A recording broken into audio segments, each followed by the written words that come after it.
Today, we're going to be having a look at the history of the coolest racing car ever made. This is Triple Crown Racing, let's get into it.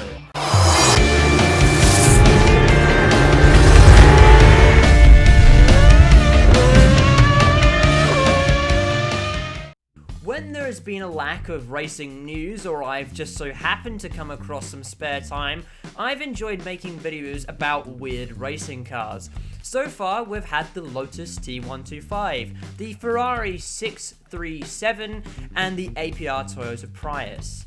But today, I'm going to be talking about what is hands down the coolest racing car ever made. Let's be honest, modern prototypes, whether they be in LMP1, LMP2, LMP3, or DPI, basically all look the same.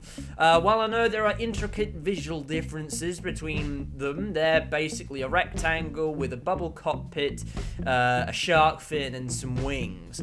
That's why I do really like it when a designer creates something so unique it looks like it just rolled out of Area 51 or landed from outer space. Wind the clock back to January 2009. I was about 6 years old, and IndyCar were looking to replace the Dallara IR05 chassis, which was based on the aging IR03 platform.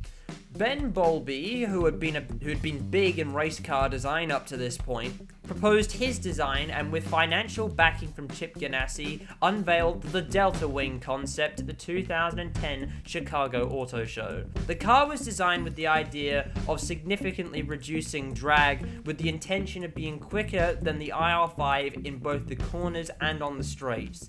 The DeltaWing's design was notable for having an incredibly narrow front track and not incorporating wings into its design. The car was smaller and lighter than the IR05, and while having significantly less downforce, was supposed to be more fuel efficient and still able to achieve the same speed. However, as many of you may know, IndyCar opted with the Dallara DW12 design for the 2012 IndyCar season. Bowlby still wanted to go racing with the DeltaWing, and just the man to help him was around the corner. Don Panos was one of the most influential people in sports car racing. He was a team owner himself and is often credited with almost single-handedly saving sports car racing with the creation of the American Le Mans series. Panos bought the intellectual property to the DeltaWing from Bowlby and Chip Ganassi.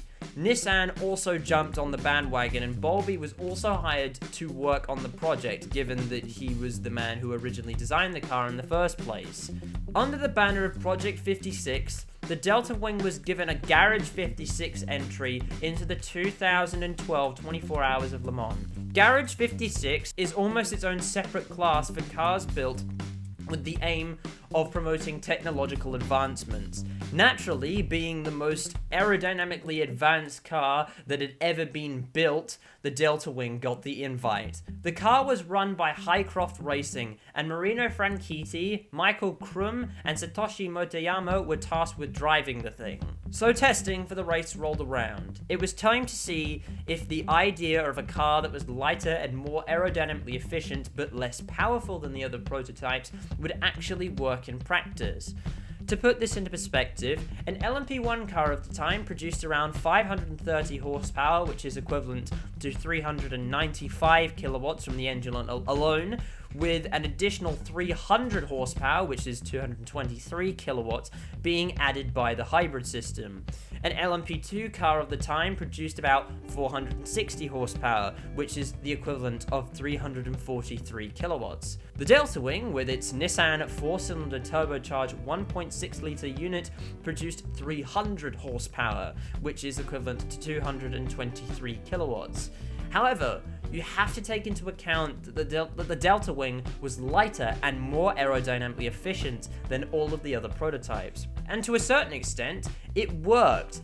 While the DeltaWing was much slower than the P1 cars down the straights, it wasn't technically racing them or even any other class in the field. That said, it did actually match the P2 cars down the Mulsanne. So it looked like this tiny, weird looking car would at least be able to stack up to the P2 cars.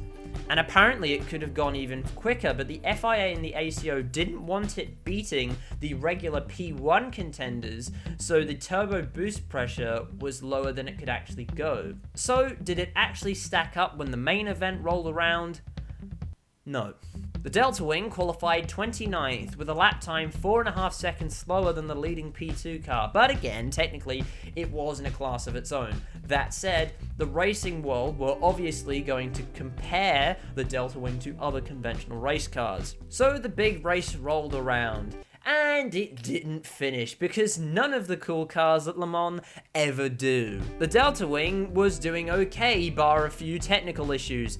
It was running lap times that rivaled some of the LMP2 teams, and it even achieved an 11-lap fuel run with just a 40-litre tank. To put that into perspective, the LMP1 cars were doing about the same on 63 litres. However, after a frightful crash involving the Toyota of Anthony Davidson and the Ferrari of Pier Giuseppe Parazzini, on the race restart, the field was very close together, and in the midst of the LMP1 battle between Marcel Fesler and Kazuki Nakajima, the Japanese driver moved awkwardly, hip-checking the DeltaWing being driven by Motoyama at the time, sending it spearing into a concrete wall. It was day done for the DeltaWing. The DeltaWing turned heads at Le Mans, and it was back for the finale of the American Le Mans series later that year, Petit Le Mans. With Gunnar Jeanette and Lucas Ordonez at the helm, it finished an enormously impressive 5th overall, beating all but one of the LMP1 cars, to be fair, most of them retired, and 5 of the 8 LMP2 cars, to be fair, most of them retired as well, but hey, it actually went the distance. The DeltaWing was deemed ready for its first full-time season, and made its LMP1 debut in the 2013 American Le Mans series, with a new Mazda engine as Nissan had left the program, now as a coupe, and with a new set of drivers. Andy Meyrick and Catherine Legg fielded the car full-time, with Olivier Pla joining them for the opening race of the season at the 12 Hours of Sebring. Unfortunately, 2013 was a disaster for the DeltaWing, retiring in 6 of the 8 races it entered that season, and it didn't go to either Long Beach or Baltimore. However, in the 2 races it actually did finish, at Road America and COTA, it finished 3rd. Unfortunately, to make matters worse, in November of the same year, there was now a lawsuit surrounding the DeltaWing. Don Panos and Chip Ganassi filed a lawsuit against Bolby and Nissan for, and I quote, damages and injunctive relief arising out of theft of confidential proprietary information, misappropriation of trade secrets, breach of contracts, unjust enrichment, fraud, and negligent misrepresentation. This was in relation to what Nissan had just unveiled. Nissan had created a car called the Zeod RC, and a concept of a road car incorporating design elements of the car. Obviously, as you may be able to tell, it bears a striking resemblance to the DeltaWing. The car had a 1.5-litre 3-cylinder turbo Nissan engine and 2 electric motors, with a combined power output of 694 brake horsepower, which is the equivalent of 518 kilowatts. And this car would be racing as a Garage 56 entry at the 2014 24 Hours of Le Mans. The lawsuit was settled confidentially.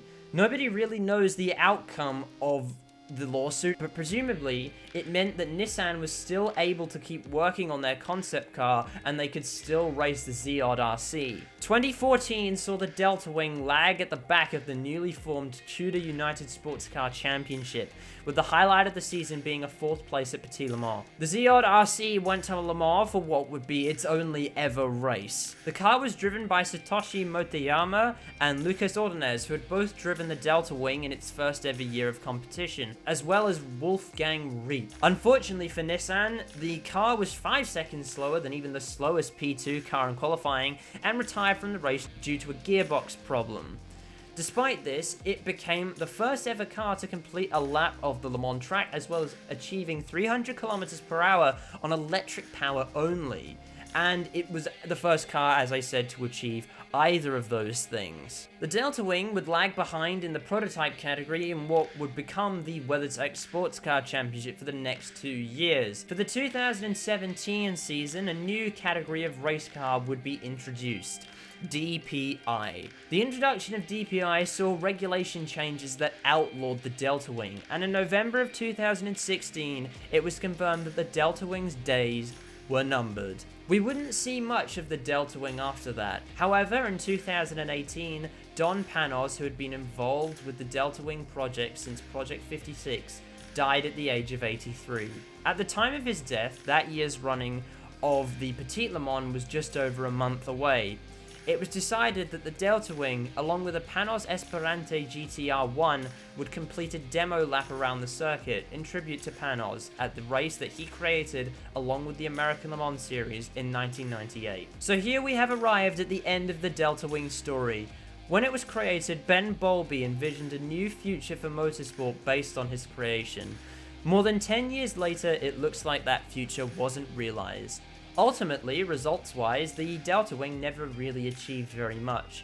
Over its 29 races, it retired in a good portion of them, with the highlights being a couple of podiums and a couple of good runs at Petit Le Mans. However, despite the rather apparent lack of success, it captured the imagination of pretty much every race fan that ever laid eyes on it. It is one of the only cars in modern motorsport that truly innovated and created something totally different to anything we'd seen before. It is also interesting to think how different things could have been had IndyCar chosen to run the DeltaWing for the 2012 season.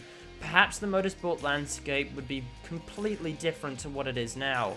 But whatever the case, that is the story behind what is without question the coolest racing car ever made. Thank you so much for tuning in. Leave any of your thoughts in the comments below. I do actually read them all and will most likely respond to you if you say something. The links to the TCR Instagram and Twitter and Discord are in the description below, as well as a link to my personal Twitter account. Anyway, that's going to do it from me. Like, subscribe, and I'll see you next time. Goodbye.